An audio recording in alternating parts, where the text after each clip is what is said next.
नमस्कार, आप देख रहे हैं 4 PM। मैं हूं आपके साथ सिमरन। आज के इस बुलेटिन में हम बात करेंगे लोकसभा में महिला आरक्षण पर हो रही बहस की, बात करेंगे सोनिया गांधी के आरक्षण पर दिए गए बयान की, आप सांसद संजय सिंह के भाजपा पर बोले गए हमले की, नेशनल कॉन्फ्रेंस के नेता अमर अब्दुल्लाह के जम्मू कश्मीर में चुनाव को लेकर दिए गए बयान की और एनसीपी में फूट होने की बातों पर दोनों गुटों द्वारा किए जा रहे इनकार की। साथ ही जानेंगे संविधान की नई कॉपी को लेकर क्या है पूरा विवाद और क्यों विपक्ष इस मामले को लेकर मोदी सरकार पर साध रहा है निशाना। इसके अलावा दिन भर की कुछ और बड़ी खबरों से भी कराएंगे आपको रूबरू, लेकिन उससे पहले एक नजर आज की हेडलाइंस पर। भारतीय विदेश मंत्रालय ने कनाडा में रह रहे भारतीय नागरिकों व छात्रों को लेकर जारी की एडवाइजरी, घटनाओं वाले स्थानों पर न जाने की दी सलाह। गृह मंत्री अमित शाह और राष्ट्रीय सुरक्षा सलाहकार अजीत डोभाल के बीच पार्लियामेंट ऑफिस में हुई बैठक, कनाडा के मुद्दे पर चर्चा की संभावना। 1984 सिख दंगा मामले में कांग्रेस के पूर्व सांसद सज्जन कुमार बरी, दिल्ली की राउज एवेन्यू कोर्ट ने सुनाया फैसला। लोकसभा विधानसभा में SC/ST रिजर्वेशन पर 21 नवंबर को सुनवाई करेगा सुप्रीम कोर्ट। गंगा में प्रदूषण को लेकर बिहार और झारखंड को NGT का आदेश, 8 दिन के अंदर पेश करे रिपोर्ट। कल लोकसभा में महिला आरक्षण बिल पेश किया गया था, जिस पर आज सदन में चर्चा हो रही है। इस बिल को कांग्रेस समेत कई विपक्षी दलों ने भी अपना समर्थन दे दिया है। हालांकि सरकार की मंशा बिल लाने की टाइमिंग पर विपक्ष सवाल उठा रहा है, साथ ही कुछ मांगे भी कर रहा है। इस बीच लोकसभा में इस बिल पर चर्चा के दौरान कांग्रेस सांसद सोनिया गांधी ने भी अपनी बात रखी और इस बिल को राजीव गांधी का सपना बताया। क्या कुछ कहा सोनिया गांधी ने, देखिए इस रिपोर्ट में। संसद में महिला आरक्षण बिल पर चर्चा में शामिल हुई कांग्रेस नेत्री सोनिया गांधी ने पूर्व प्रधानमंत्री राजीव गांधी का जिक्र करते हुए कहा कि पहली बार स्थानीय निकायों में स्त्री की भागीदारी तय करने वाला संशोधन मेरे जीवन साथी राजीव गांधी ही लाए थे। वो राज्यसभा में 7 वोटों से गिर गया था। उन्होंने कहा कि बाद में प्रधानमंत्री PV नरसिम्हा राव के नेतृत्व में कांग्रेस सरकार ने ही उसे पारित कराया। आज उसी का नतीजा है कि देश के स्थानीय निकायों के जरिए 15 लाख चुनी हुई महिला नेता हैं। कांग्रेस सांसद ने कहा कि राजीव गांधी का सपना अभी तक आधा ही पूरा हुआ है। इस बिल के पारित होने के साथ ही वो पूरा होगा। सोनिया गांधी ने कहा कि कांग्रेस इस बिल का समर्थन करती है, हमें इस बिल के पास होने से खुशी है। हालांकि इस दौरान उन्होंने इस बिल को लागू करने में होने वाली देरी पर सवाल उठाते हुए कहा कि मगर एक चिंता भी है। मैं एक सवाल पूछना चाहती हूं कि बीते 13 सालों से भारतीय स्त्रियां अपनी राजनीतिक जिम्मेदारी का इंतजार कर रही हैं और अब उन्हें कुछ और साल इंतजार करने के लिए कहा जा रहा है। क्या भारत की स्त्रियों के साथ ये बर्ताव उचित है? सोनिया ने कहा कि कांग्रेस की मांग है फौरन अमल में लाया जाए, लेकिन इसके साथ ही जातीय जनगणना कराकर SC/ST OBC की महिलाओं के आरक्षण की व्यवस्था की जाए। सरकार को इसे साकार करने के लिए जो कदम उठाने की जरूरत है वो उठाने चाहिए। इस बिल को लागू करने में और देरी करना भारत की स्त्रियों के साथ घोर नाइंसाफी है। महिला आरक्षण बिल का समर्थन करते हुए सोनिया गांधी ने ये भी कहा कि कांग्रेस की ओर से मैं मांग करती हूं कि अधिनियम को उसके रास्ते की भी सभी रुकावटों को दूर करते हुए जल्द से जल्द लागू किया जाए। ऐसा करना ना सिर्फ जरूरी है बल्कि संभव है। जम्मू कश्मीर में चुनाव को लेकर काफी दिनों से बहस छिड़ी हुई है। इस बीच अब नेशनल कॉन्फ्रेंस के नेता और पूर्व मुख्यमंत्री अमर अब्दुल्लाह ने कुछ दिन पहले कश्मीर के राज्यपाल मनोज सिन्हा द्वारा किए गए बयान पर पलटवार करते हुए कहा कि अगर जम्मू कश्मीर में 50% जनता ने चुनाव में नोटा का बटन दबाया तो वो राजनीति छोड़ देंगे। क्या है पूरा मामला, देखिए इस रिपोर्ट में। दरअसल जम्मू कश्मीर के राज्यपाल मनोज सिन्हा ने एक सर्वे का हवाला देते हुए कहा था कि 80% लोग वोट नहीं डालना चाहते हैं। अब राज्यपाल के इसी बयान पर पलटवार करते हुए पूर्व मुख्यमंत्री अमर अब्दुल्लाह ने कहा कि जम्मू कश्मीर में 50% जनता ने चुनाव में नोटा का बटन दबाया तो वो राजनीति छोड़ देंगे और राज्यपाल की ताजपोशी करेंगे। अब्दुल्लाह ने कहा कि कश्मीर में 80 छोड़िए 8 छोड़िए 0.8% आबादी भी आप नहीं दिखा सकोगे जो चुनाव ना चाहती हो। उन्होंने कहा कि हम अक्सर चुनाव की बात करते हैं और अपनी समस्याओं का हल चाहते हैं, लेकिन हमारे लोगों ने अजीब बात कही और कहा कि यहाँ सर्वे हुआ। सर्वे के मुताबिक जम्मू कश्मीर की 80% आबादी चुनाव नहीं चाहती। शायद सच बोल रहे हैं, लेकिन ये आबादी कहाँ है? अब्दुल्ला ने कहा कि गाड़ी बंगला में रहने वाले बेशक चुनाव नहीं चाहते, बल्कि जनता चुनाव चाहती है और अपना गुस्सा बटन दबाकर निकालना चाहती है। नेशनल कॉन्फ्रेंस के नेता अमर अब्दुल्ला ने सरकार पर निशाना साधते हुए कहा कि आज युवा बेरोजगारी को लेकर नाराज है, प्रॉपर्टी टैक्स को लेकर के लोग नाराज है, किसान भी नाराज है। अब्दुल्ला ने कहा कि जिन इलाकों को आतंकवाद मुक्त घोषित किया गया था, वहां पर इनकाउंटर हो रहे हैं। राजौरी और पुंछ के साथ साथ श्रीनगर में हमले हो रहे हैं। संसद के विशेष सत्र के तीसरे दिन आज लोकसभा में महिला आरक्षण बिल यानी कि नारी शक्ति वंदन विधेयक पर बहस हुई। इस दौरान सत्ता पक्ष और विपक्ष के बीच जबरदस्त बहस भी देखने को मिली। क्या है पूरा मामला, देखिए इस रिपोर्ट में। महिला आरक्षण बिल पर विपक्ष समर्थन तो दे रहा है, लेकिन कुछ मांगे भी कर रहा है और सरकार की मंशा पर सवाल भी उठाए जा रहे हैं। इस बीच भाजपा व कांग्रेस में बिल का क्रेडिट लेने की भी होड़ लगी है। दोनों अपने अपने को बिल लाने का श्रेय दे रहे हैं। इस बीच कांग्रेस की चेयरपर्सन सोनिया गांधी ने कहा कि महिला आरक्षण बिल पूर्व प्रधानमंत्री राजीव गांधी का सपना था। साथ ही विपक्ष की ओर से ओबीसी महिलाओं को भी आरक्षण देने की मांग की जा रही है।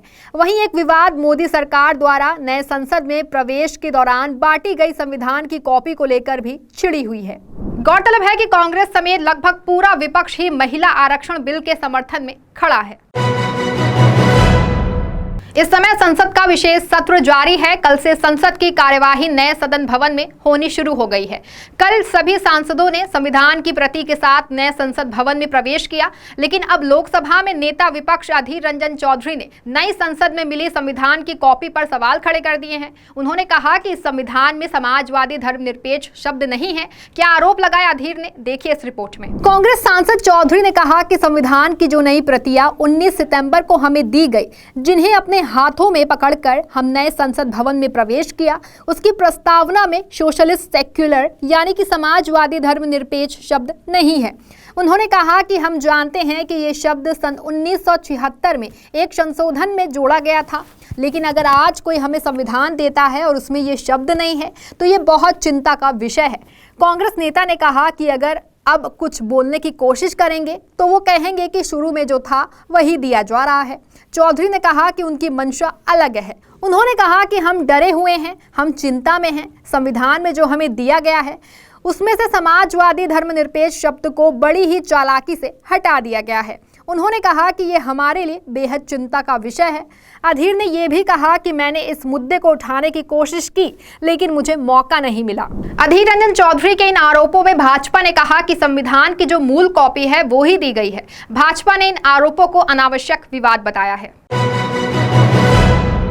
लोकसभा में पेश हुए महिला आरक्षण बिल पर सभी दलों की अपनी अपनी प्रतिक्रियाएं सामने आ रही हैं। इस बीच अब बसपा प्रमुख मायावती ने भी महिला आरक्षण विधेयक पर कड़ी प्रतिक्रिया देते हुए भाजपा सरकार पर निशाना साधा है। क्या कुछ कहा है बीएसपी चीफ ने, देखिए इस रिपोर्ट में। उत्तर प्रदेश की पूर्व मुख्यमंत्री और बहुजन समाज पार्टी की मुखिया मायावती ने महिला आरक्षण बिल पर कहा कि जनगणना कराने में समय लगेगा। उन्होंने दावा किया कि इसे लागू होने में समय लगेगा। देश की भोली भाली महिलाओं को प्रलोभन दिया गया है। मायावती ने कहा कि अभी आरक्षण लागू नहीं हो पाएगा। बसपा चीफ ने कहा कि सरकार इस विधेयक में 2 प्रावधान को हटाए। सरकार को ऐसे प्रावधान लाना चाहिए कि जल्द आरक्षण लागू हो। उन्होंने कहा कि परिसीमन में कई साल लग जाएंगे। मायावती ने मांग की है कि ओबीसी महिलाओं को अलग से आरक्षण मिलना चाहिए। बसपा चीफ ने कहा कि हमारी पार्टी इस बिल का समर्थन करती है।